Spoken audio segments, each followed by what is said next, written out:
Today's the day for more LS engine fun. So we've got the engine chilling here. Just took the crank pulley and the timing cover off there.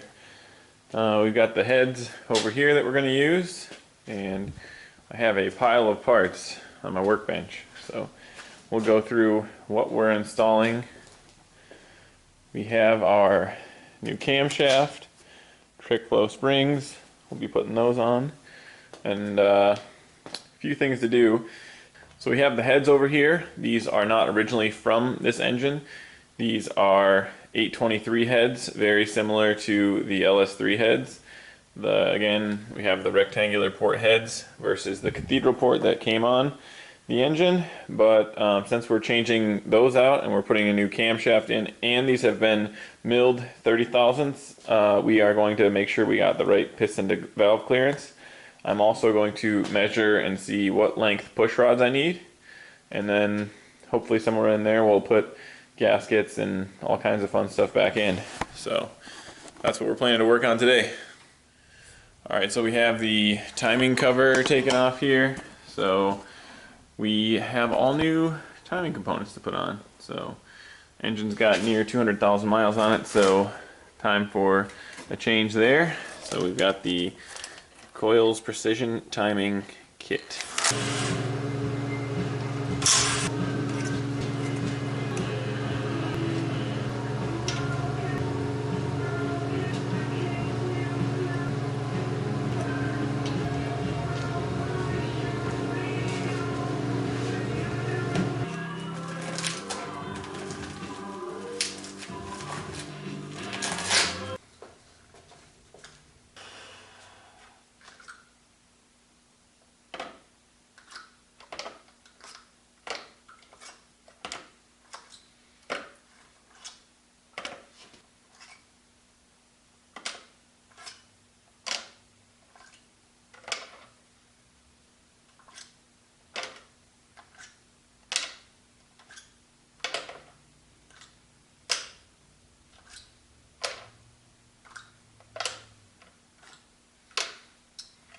Alright, we'll let the soak happen.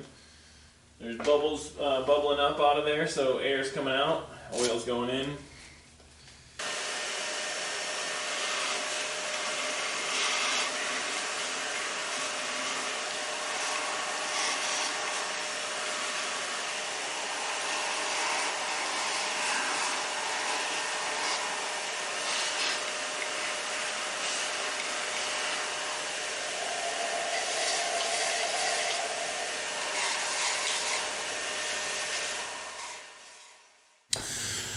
Alright, let's pull the camshaft out. I've seen this done many times on the internet, but never actually done it before, so should be kind of exciting.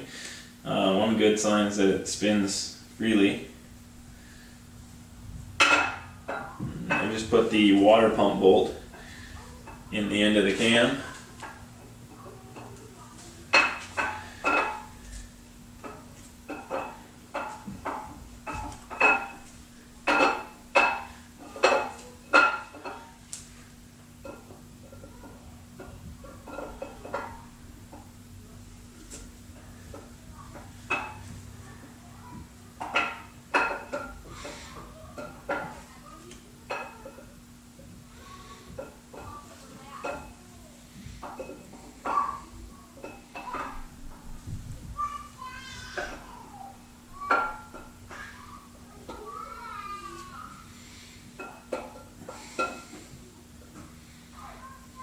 There you have it.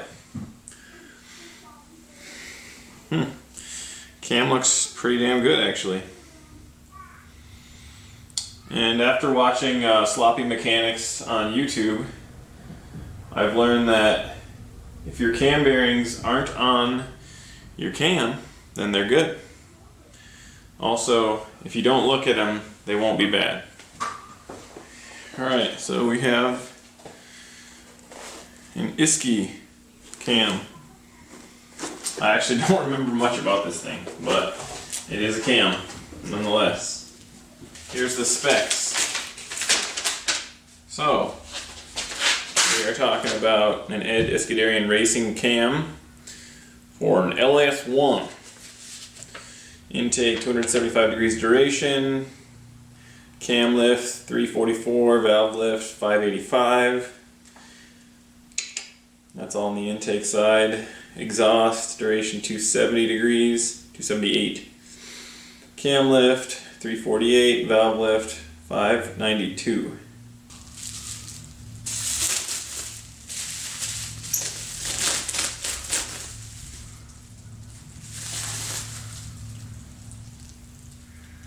Got some interesting info on the cam here. Probably can't see it.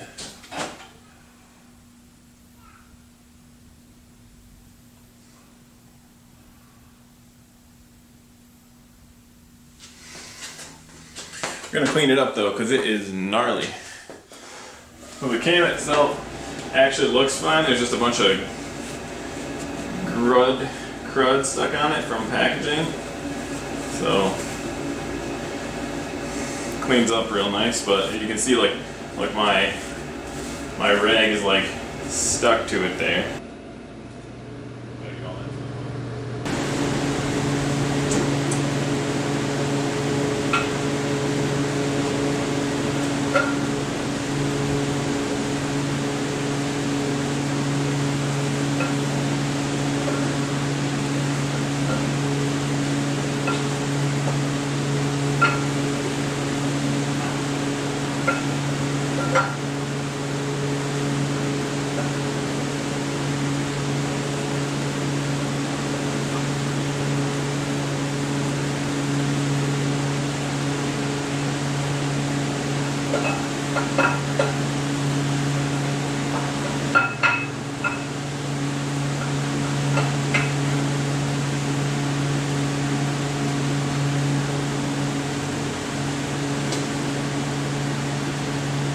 Also spins freely. It's a good sign. See what we got next here. We've got some Arp Cam Bolts. Sweet. And then we have the cam thrust plate, new gasket, Loctite bolts.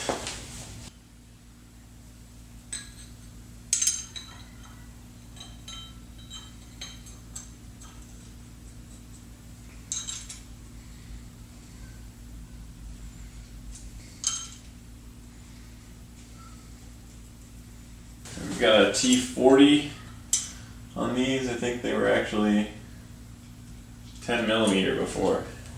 18 foot-pounds.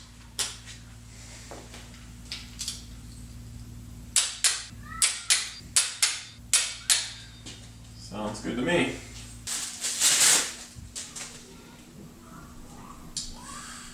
Put that guy back on there next.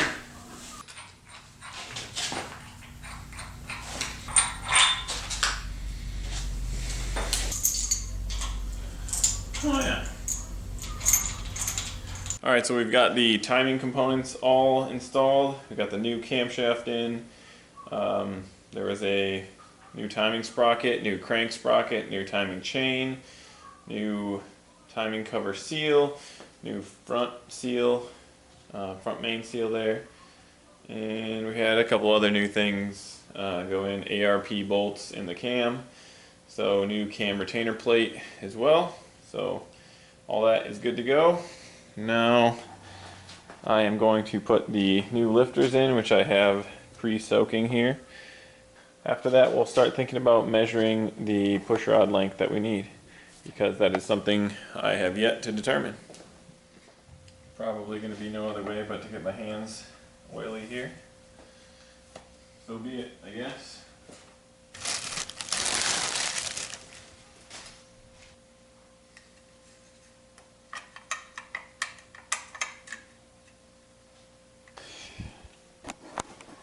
Alright, we got all the lifters in there. Turned it over a few times. All looks good. You can actually see the lifters down here.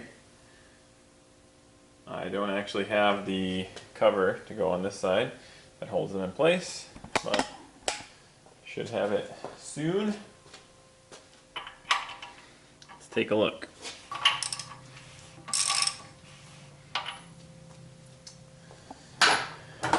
Everything seems alright there. So what's next? Probably going to pull all the springs off of the driver's side head and then see if I can figure out what push rod length I need.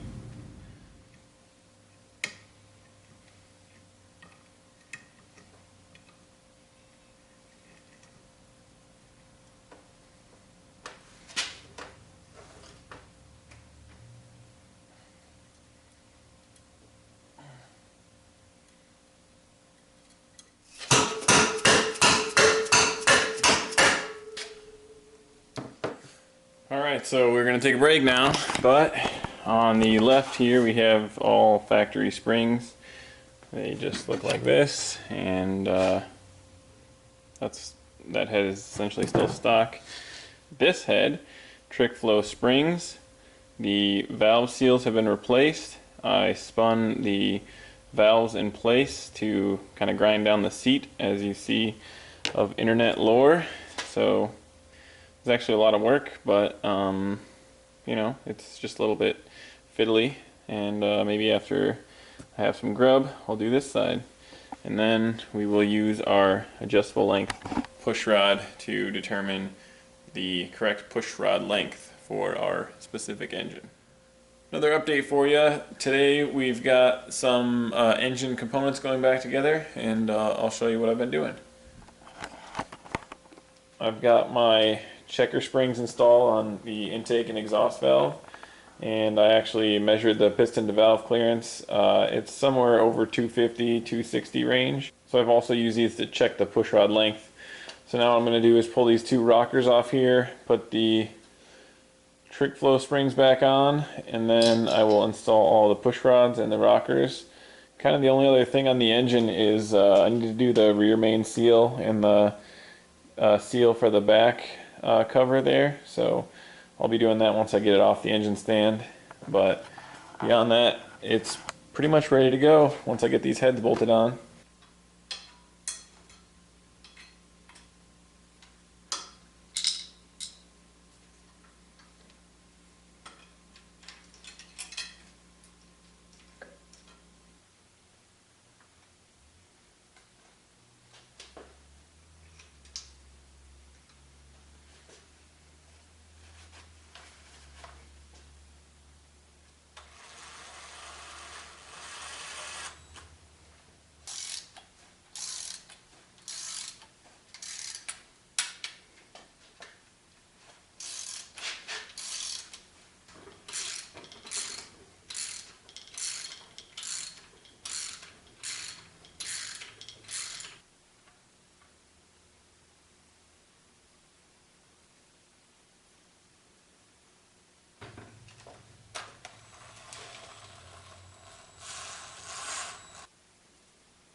The guild. That's pretty much it for this evening. We got the heads both bolted on. We got the intake on for the first time. All new gaskets, all new seals. Still got some more stuff to do, but you know, it's nice to see it kind of looking like a long block again. So that's it for now. Take it easy. Easy on cars.